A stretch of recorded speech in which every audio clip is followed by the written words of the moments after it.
Al-Fatihah.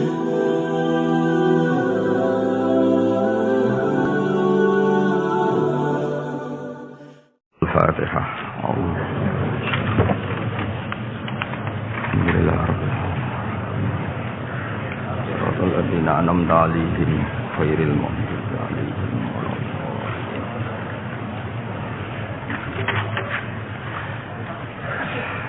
Saya tidak bosan-bosan cerita ini karena ini khazanah kita. Di kitab Nailul Ma'mul itu, di kitab Usul Fiqih. Saya berkali-kali cerita ini karena ini untuk menunjukkan bahwa Quran itu liqaumi ya'qilun, liqaumi yatafakkarun. Ada seorang kiai, seorang ustadz, kiai dulu itu ya memang orang soleh, alim terus jadi kiai. Kalau kiai sekarang tuh macam-macam, nganggur terus ingin jadi kiai, terus daftar gitu. Ada lowongan di yayasan masuk ingin jadi ustadz karena dengar ada gajinya. Dulu tidak ada seperti itu, udah. Makanya dulu tuh kalau ustadz kiai pasti soleh karena dia alim terus ingin orang lain tuh mendapat ilmunya. Kalau sekarang nggak ada yayasan sehat, guru gajinya sekian, yang nggak ingin jadi ustadz tuh daftar karena ada gaji. Apalagi ada kabar, ada gaji, ada mes, ada wah yang daftar banyak. Tapi mentalnya ada kiai sebetulnya. Ya kalau sama tanya itu baik dah Gus, ya setengah baik. Ya maksudnya setengah baik ya ada baik ngajar itu kan baik. Tapi setengah saja karena motifnya itu nyari gaji bukan ingin mencerdaskan umatnya Rasulullah SAW. Itu Imam Amudi itu guru matematika. Saya nggak bosan-bosan cerita ini. Guru matematika. Muridnya sampai takut ini masuk surga ndak. Kiai kok ndak ngajarin istighosa atau tahlil malah ngajarin apa? Matematika. Beliau meninggal terus muridnya tanya, "Ma fa'alallahu bik?" Kira-kira gitu. Apa yang dilakukan Allah? Allah nyambut Anda gimana? Terus kata Imam Amudi, "Bagus saya disuruh ngajar malaikat." Karena malaikat kan enggak pernah kayak anak beki gini ngaji gini. Malaikat itu enggak pernah ngaji, dia iman saja karena tahu surga, tahu neraka terus iman gitu aja. Jadi imannya malaikat tuh enggak keren kita. Imannya loh. Loh itu yang ngendikan Nabi loh, tidak saya. Nabi pernah tanya sama sahabat, iman yang paling keren siapa? Jawabannya sahabat malaikat. Ya enggak, karuan malaikat iman. Dia yang tahu surga neraka, tahu segalanya masa ada iman? Ya pasti iman lah katanya. Terus ya para sahabat engkau iman ya wajar kan menangi saya, nemuin saya. Yang hebat itu orang-orang yang tidak melihat saya, tidak saya didik tapi tetap iman. Karena dididik akal, ya tadi dididik Quran, apa dididik Quran. Sama siapa? Teks bahasa Arabnya masang. Terus Imam Amudi kata Allah, suruh dia ngajarin para malaikat cara menemukan saya. Malaikat dikumpulin terus Imam Amudi disuruh ngajar. Sama singkat kata-katanya Allah di mimpi itu. Istadilla ala wahdaniyati. Di hadrati malaikati, tolong ajarkan cara menemukan saya padahal Anda ini manusia yang tidak melihat saya. Anda di Jakarta kan lihatnya gedung-gedung. Paling jadi khayal terus nikmat lah, Anda ikut punya tapi ikut nikmati. Itu orang desa-desa kalau ke Jakarta itu pokrol. Wah di Jakarta tuh gedungnya tinggi-tinggi, tidak kayak kampung sini. Lu udah ikut punya, ikut bangga. Di Jakarta orangnya cantik-cantik, tidak kayak orang sini. Padahal dia ya tidak dapat orang cantik gitu. Jadi Allah tuh saking pinternya, miskin-miskin ya bisa berkhayal dan bahagia. Nah, itu alhamdulillah betul.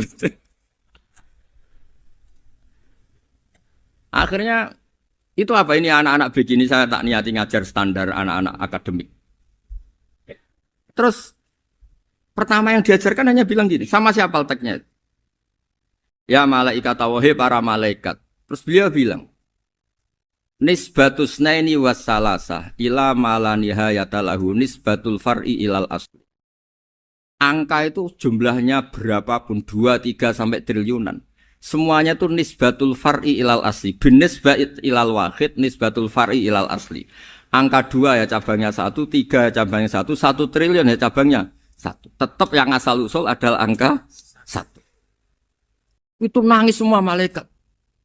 Cara Jawa itu mandekman kowe iman kaya imanku. Makanya imannya umat Rasulullah SAW itu PD-nya, yakinnya kayak imannya malaikat. Kalau Tuhan itu 1. Karena angka enggak bisa dimulai kecuali dengan angka 1. Makanya nisbatus naini wassalasah ila ma la nihayatalahu iku nisbatul far'i ilal asli.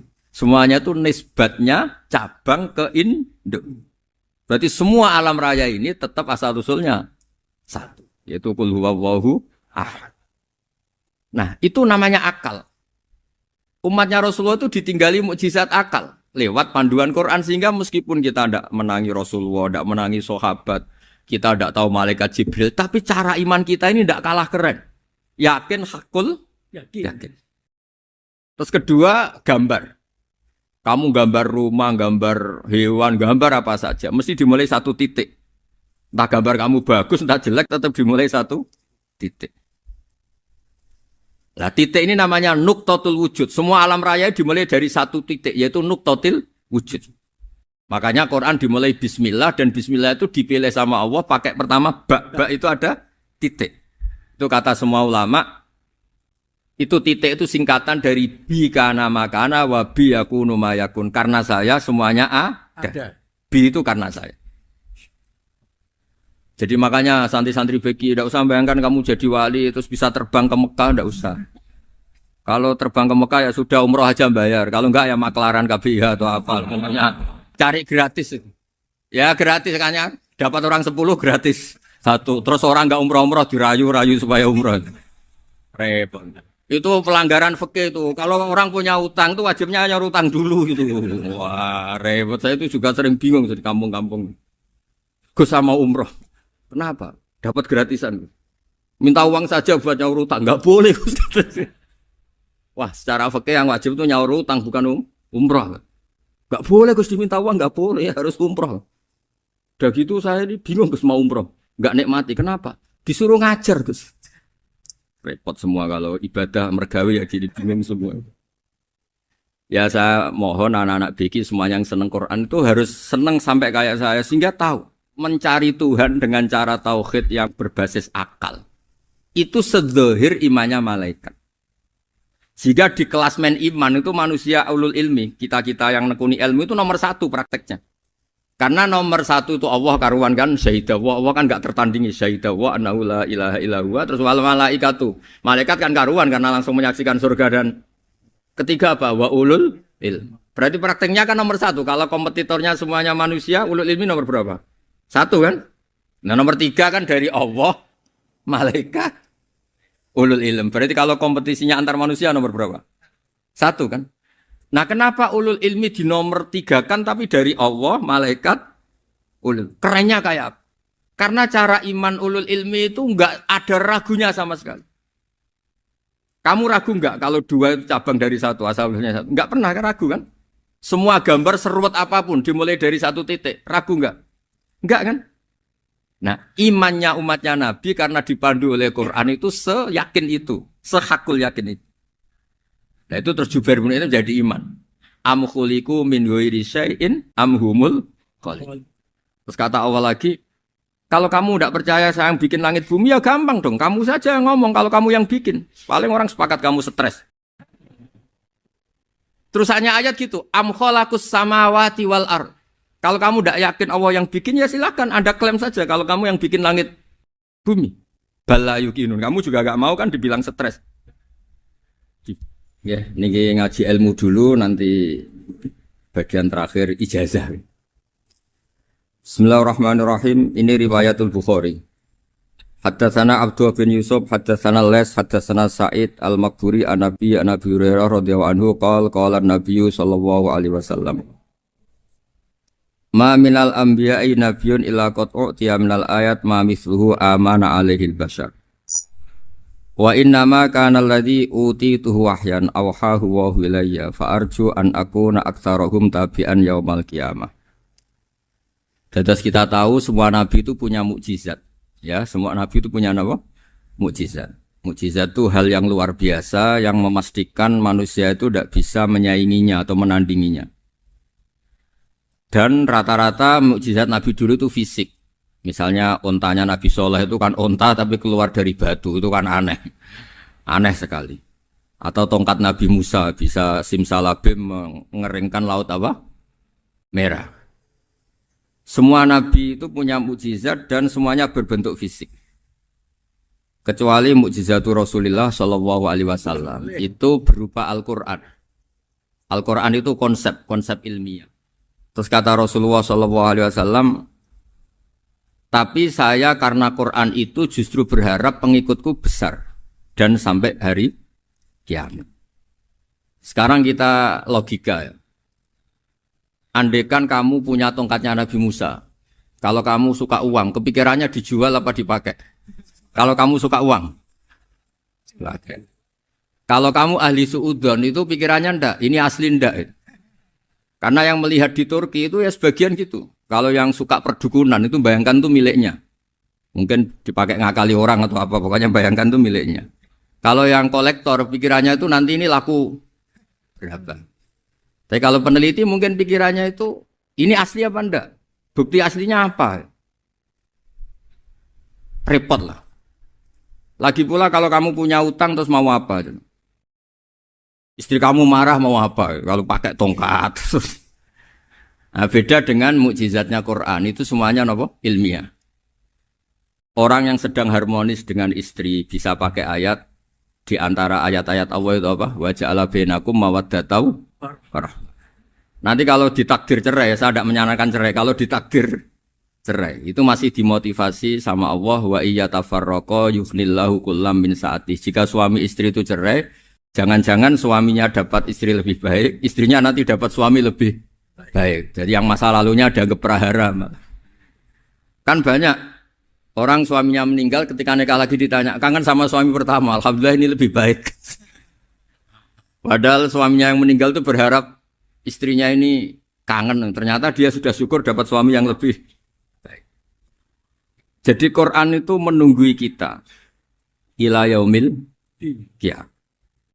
Kita tidak bunuh diri, itu ya barokahnya Quran. Karena problem apapun kita dinasihati apa sabar, apa dinasihati sabar. Kan nggak mungkin kamu pegang tongkatnya Nabi Musa, punya masalah apa saja ngelihat tongkat, bisa apa tongkat. Tapi kalau Quran kan nasihat, solusi.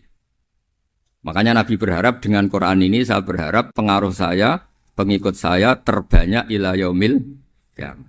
Terus beliau dikomentari begini sama, ini Fathul Bari, sarahnya Bukhari. Al-muradu anna mu'jizatil anbiya inqaradat binqiradi a'sorihim. Falam yusyahidha illa man hadaraha. Problem mukjizat nabi-nabi dulu itu kan fisik. Sehingga yang tahu kalau Nabi Soleh punya unta yang ajaib, itu yang tahu ya hanya yang hadir saat itu. Yang tahu kalau tongkat Nabi Musa bertuah, itu juga yang tahu hanya yang hadir saat itu. Selebihnya tahu tongkat ya di museum. Tapi kalau Quran menjadi solusi, menjadi panduan, menjadi pegangan itu ila yaumil qiyamah. Kita beri contoh ya, Quran panduan yang paling gampang misalnya begini. Dulu ini cerita ya. Dulu itu ada orang kafir cerdas namanya Jubair bin Mut'im. Itu saking pinternya dia, pinter juga tokoh. Itu sebagai delegasi pembebasan Asra Badrin. Jadi tawanan-tawanan perang Badar itu mulai dulu ya ada negosiasi mau dibebaskan. Terus orang-orang kafir ini menugaskan namanya Jubair bin siapa? Mut'im. Ini ada di Bukhari. Karena ini ngaji di Jakarta. Kalau orang nggak tahu hadis juga tanya ini sahih ndak gitu. Wong nggak tahu kok tanya itu aneh. Padahal kalau dibodoni itu ya nggak tahu. Tapi ya tetap tanya, hadisnya ini sahih ndak? Ini kata kiai apa kata nabi ini ya. Memangnya kata nabi kamu dengar kan ya lewat kiai. Memang. Setelah itu Jubair itu datang ke Medina. Dengerin, datang ke mana? Medina. Kemudian dengar Nabi baca Wattur pas sholat maghrib. Jubair karena Nabi dulu gak ada hotel, gak ada pondok ya. Pondoknya Nabi hanya sufah itu. Nabi baca maghrib, bukan diskusi, bukan debat. Baca Wattur wa kitabi mastur firrokim mansur wal baitil ma'mur wasaqufil marfu wal bakhril masyur. Terus itu. Kemudian sampai pada titik ayat am khuliqu min ghairi syai'in. Masa manusia atau alam raya yang maujudat, yang nyata, yang wujud nyata. Kemudian asal-usulnya itu ketiadaan. Ini kan hadhil alam maujud, alam ini kan nyata. Masa sesuatu yang nyata, penciptanya itu tidak nyata. Jadi gak mungkin ada faham nihilisme. Kalau faham nihilisme berarti melahirkan teori begini. Al-adamu yakhluqu maujudan, sesuatu yang tidak ada menciptakan yang itu kan akal gak bisa nerima. Kalau sesuatu ini ada, penciptanya pasti ada. Terus akhirnya Jubair bin Mut'im itu simpuh di depan Rasulullah terus bilang, "Ya Muhammad, kada qalbi ayatir." Hampir saja hati saya terbang. Kalau riwayatnya Imam Ahmad, faka'anna masudi qalbi, hati saya dihancur. Semua teori yang saya bawa untuk ngelawan kamu sekarang luluh semua, hancur semua. Yang benar adalah teori Anda bahwa Tuhan itu satu dan Tuhan itu ada sebelum semua makhluk. Coba kalau Nabi Muhammad ada Jubair bin Mut'im terus menyembunyikan tongkat dekat mihrab. Terus dilihat ini apa. Paling pikirannya ini dari kayu apa. Terus yang bentuk tongkat itu tukang pemahatnya siapa. Kok kurang keren kalau di Blitar gimana ya kan malah panjang. Kira-kira kalau mukjizat itu dari tongkat itu malah panjang. Panjang lah pokoknya panjang. Lagi pula kamu coba kan nggak ngarah mandi, itu yang mandi kan nabinya, bukan tongkatnya. Coba tongkatnya Nabi Musa coba anak-anak beki itu. Dipakai mukul kucing aja tidak mesti mati itu. Jadi nggak jelas mukjizat-mukjizat seperti itu nggak. Tapi kalau Quran menunggui sampai saking hebatnya Quran, teori rasionalitas soal kampanye di mana-mana. Tingkat validitas, tingkat kebenaran Quran itu bahkan bisa diuji tanpa membuktikan, tanpa apa? Cukup pakai akal. Ya terus saya teruskan. Fala yamurru terus al murad anna mu'jizatil anbiya in qaradat bin qidari asam wa mu'jizatul Quran mustamirratun ila yaumil qiyamah. Wa kharquhu lil adat fi uslubihi wa balaghatihi wa ikhbarihi bil maghibat. Terus kata ini yang ngarang Fathul Bari sarahnya Imam Bukhari. Fala yamurru asrun minal a'sar illa wa yadharu fihi syai'un mimma akhbaru bi annahu sayakun yadullu ala sihhati da'wahu. Wa hadza aqwal muhtamilat. Wa takmiluhu fil ladzi ba'da. Wa qilani ya. Anal al makna anal mukjizat al madiyah kanat khissiyatan tusyahadu bil absar kana qati sholeh wa asa Musa. Mukjizatnya nabi-nabi dulu itu hanya penyembuh, hanya pelengkap, hanya nuruti keinginan mata. Seperti dahsyatnya apa? Laut Merah di sebelah apa dipukul sama tongkatnya Nabi siapa? Itu semuanya itu hanya memanjakan mata. Urusan mata. Terus wow itu. Tapi kalau mukjizatnya Nabi Muhammad itu berdasar akal. Maksudnya berdasar akal nih dengerin ya. Dengerin betul. Ketika Laut Merah terus tersibak kan wow itu keren kan? Terus kita bilang menyimpulkan, wah kita tidak akan mampu. Itu bodoh sekali kesimpulan kita tidak akan mampu. Meskipun bikin nyamuk Anda juga tidak mampu. Loh untuk memutuskan tidak mampu saja kok sampai pertunjukan seperti itu tuh laopo, cek goblok gitu. Nah kalau kita karena umat yang pinter untuk memaksa kita nggak mampu, Allah bilang Inna wa la yastahi ayadriba mathalam ma ba'udhu. Kita melihat nyamuk langsung berkesimpulan tidak mampu. Saya berkali-kali cerita, nyamuk itu sudah kecil, masih punya urat. Uratnya kayak apa? Masih punya kuman, kumannya seberapa? Ya enggak? Nyamuk itu kecil, punya organ tubuh. Organ tubuhnya punya urat. Itu kalau kamu pinter, antara tongkatnya Nabi Musa menyibak Laut Merah sama nyamuk itu sama-sama berkesimpulan, melahirkan satu faham bahwa kita tidak. Loh untuk memaksa tidak mampu saja kok nuju pertunjukan ada onta keluar dari batu. Nakotu soleh, ada tongkat yang bisa mengeringkan laut. Cik goblok ya. Lah kita alhamdulillah ada jenis goblok yang seperti ini. Untuk ikrar bahwa Allah itu hebat ala kulli syai'in, cukup lihat nyamuk. Kagum kan? Sudah tidak usah bikin hidup. Saya berkali-kali mencontohkan. Para pemahat tak suruh bikin patung gajah itu mampu. Tak suruh bikin patung nyamuk kalau bisa. Nyari materi dari apa? Gampang mana bikin patung gajah sama patung nyamuk? Gajah, makanya Allah bikinnya contoh itu untuk ijaz itu pakai nyamuk bukan pakai gajah. Itu kalau ustadz-ustadz yang agak jorok malah contohnya nyamuk Gus. Itu kecil. Itu kayak apa? Di dalamnya dia hamil. Oh, itu anaknya kecil lagi, telurnya kecil lagi itu gimana itu cara bikin itu? Makanya di sini ada kitab Itqon, itu komentarnya itu lucu. Ini kitab Al-Itqon karangannya Imam Suyuti. Ini persis komentar saya tadi yang kata Imam Suyuti, pengarang kitab Itqon. Wa ya imma khissiyah wa imma akliyah. Jadi mukjizat itu ada yang fisik, bisa dilihat indra, panca indra, bisa dilihat akal. Wa aktsaru mu'jizati Bani Israil kanat khissiyah li baladatihim. Bilada itu goblok. Wakil lati basoirihim. Dasar wong goblok. Mukjizat kok ngenteni sing wow. Maksudnya dasar wong untuk ngakui Allah hebat saja kok nunggu halal yang seperti itu gitu. Paham gitu? Mergo likil lati napa aklihim. Wa aksaru mu'jizati hadil ummah akliyatun li farati dzakaihim wa kamali afwahihim. Dan mukjizatnya umat ini semuanya berdasar akal karena sudah cerdas. Jadi andaikan kita melihat tongkatnya Nabi Musa menyibak Laut Merah dengan melihat nyamuk, kesimpulan kita sama. Sama-sama wow, sama-sama keren, sama-sama memastikan kita tidak mampu. Makanya terus Quran menerangkan kita wa ma min dabatin fil ardi wala ta'iri yatiru bi janahihi illa umamun amsalukum. Jadi keseharian kita lihat burung kok terbang. Itu sudah ayatun min ayatillah. Paham ya? Dados niki kudu bangga ditunggoni napa Quran, nggih, ditunggoni napa Quran. Wa mu'jizatul Quran tusyahadu bil basirah, fayakunu mayattabi'u li ajlihi aksar. Terus li annal ladzi yusyahadu bi ainir ra'si yang qaridu bingkiradi musyahidi. Sesuatu yang tampilan dahsyatnya itu disaksikan mata, maka itu bisa habis. Era tongkat Nabi Musa seperti itu habis enggak? Bisa mengeringkan Laut Merah, habis kan?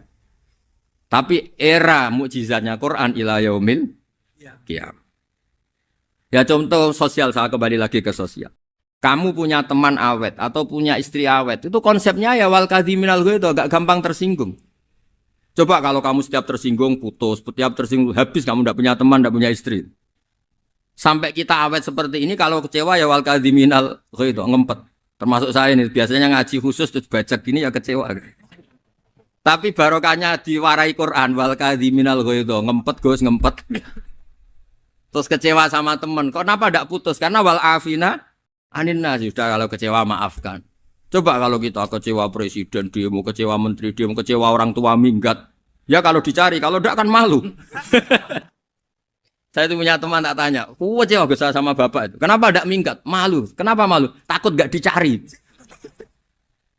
Itu orang tuh paling malu itu kalau keluar dari rumah nggak di. Saya punya teman lagi, saya ini takut mati Gus. Kenapa? Takut istri saya tidak nangis Gus. Itu kematian terburuk itu kalau mati, tahu istrinya tidak nangis. Oh, itu malu betul itu. Makanya jangan mati. Pokoknya pastikan orang sekeliling ada nangis itu baru berani mati. Kalau tidak jangan. Ya jadi mukjizatnya Nabi itu luar biasa. Nah ini terus saya teruskan ya. Makanya mukjizat terbesarnya Nabi adalah Al-Quran. Karena Al-Quran itu cerita tentang hukum-hukum akal, cerita tentang logika-logika peradaban. Misalnya logika peradaban, contoh paling gampang. Di Quran itu ada sekian ayat yang Allah cerita peradaban. Misalnya wa ahsinu innallaha yuhibbul muhsinin. Itu dikutip. Terus kemudian disimpulkan dalam peradaban. Kata Sayyidina Ali karramallahu wajhah ngendikannya gampang. Ahsin man syi'ta takun amira. Kamu berbuat baik saja sama seseorang, maka otomatis kamu akan jadi pemimpinnya. Ada orang enggak tamat SD, enggak tamat papa, gobloknya minta ampun. Tapi karena gaji seorang pakar. Oh, kamu tak gaji 1 bulan 1 miliar. Perusahaan saya jadikan besar. Itu dikongkan ngalor ngidul ya nurut.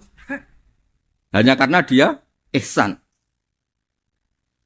Terus wastaghni amman syi'ta takun nadhira. Saya ulang lagi. Wastaghni amman syi'ta takun nadhira. Dan kamu jangan butuh orang lain, siapapun dia, maka kamu akan setara. Misalnya ada menteri orang antri mau salim, tapi kamu tidak butuh, kan tenang saja. Tapi kalau kamu butuh, habis ya. Ya kan? Kamu tidak butuh seseorang, maka kamu posisinya akan setara. Kamu harus sopan karena punya utang jasa. Kalau nggak punya apa-apa kan setara. Ya enggak? Misalnya kamu jajar rektor atau jajar menteri, jajar apa saja. Kalau kamu tidak punya utang kan, kamu jajar menteri tidak punya utang. Sama jajar satpam tapi punya utang, takut mana?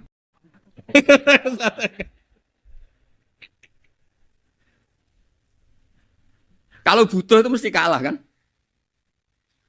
Ada pejabat misalnya nggak begitu cantik sama perempuan cantik yang kamu butuh ingin dicintai, takut mana? Padahal nggak jelas orang ini pangkatnya apa. Gak jelas. Jadi dalam hukum sosial itu kata Sidin Ali, wastaghni aman syi'ta takun nadhira. Kamu jangan butuh seseorang maka kamu akan setara. Terus yang terakhir, wahtas ilaman syi'ta takun asiro. Asiro pakai sin. Dan silahkan butuh seseorang maka kamu akan jadi budak dia. Ya coba misalnya Anda seorang profesor, seorang alim, seorang kiai top. Misalnya mencintai janda di ujung kampung sana, jalan kaki 2 kilo. Padahal itu gak tamat SD, tapi gara-gara seneng, kacau kan? Logika kepangkatan hilang semua kan? Jadi itu hukum peradaban. Itu mewakili isi-isi sosial yang diterangkan Quran. Ya, jadi paketnya 3 tadi ya. Ahsin man syi'ta takun amirah. Kamu berbuat baik sama seseorang, maka kamu bisa memimpin. Wastaghni amman syi'ta takun nadhira. Kamu jangan butuh seseorang maka kamu akan setara. Mbok kamu ketemu orang terkaya di dunia. Yo ketemu orang terkaya di dunia, kamu jejer, kamu tidak butuh dia. Tenang kan bisa setara kan? Tapi kalau butuh harus sopan, ngajukan proposal, harus berakhlak karimah. Makanya sekarang Anda kok berakhlak kenapa? Ternyata mau nyalek. Biasanya Anda berakhlak kok berakhlak. Ada apa ini? Makanya guyonan di Rembang itu Beb Husein itu. Kalau ada orang udah tidak sopan sama temannya, temannya curiga. Kok tumben sopan? Mau utang ya?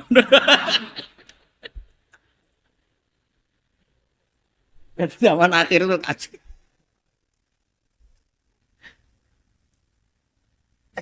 Ya di semua daerah gitu ya sama Pak Rektor ya. Kalau ada teman biasanya nggak sopan kok sopan. Itu temannya curiga. Ini Pak Rektor UI ikut kaji. Kok tumben sopan, ada apa ya?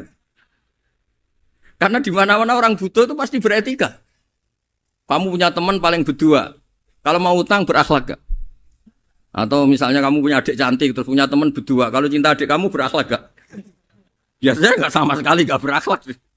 Gara-gara butuh menjadi berakhlak. Ya jadi hukum sosial itu ya kuncinya 3 tadi. Ahsin man syi'ta takun amira.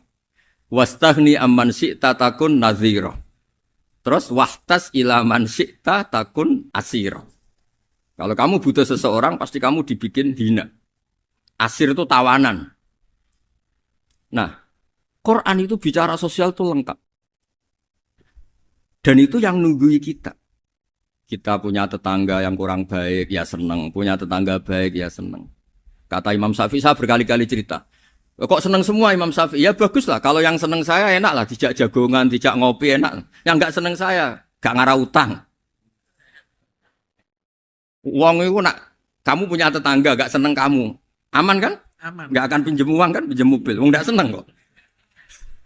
Makanya Imam Syafi'i itu kalau ngedikan luar Syafi'i, diceritain orang. Ya Aba Abdillah bagiannya. Ya Aba Abdillah orang itu gak seneng kau. Bagus lah. Loh kenapa bagus? Waman asa'a ilaika faqad atlaqaka. Orang yang enggak seneng kamu maka membebaskan kamu. Enggak akan pinjam uang, pinjam mobil, enggak akan ganggu waktu kamu kan enggak seneng. Justru yang seneng-senengi masalah pinjam terus.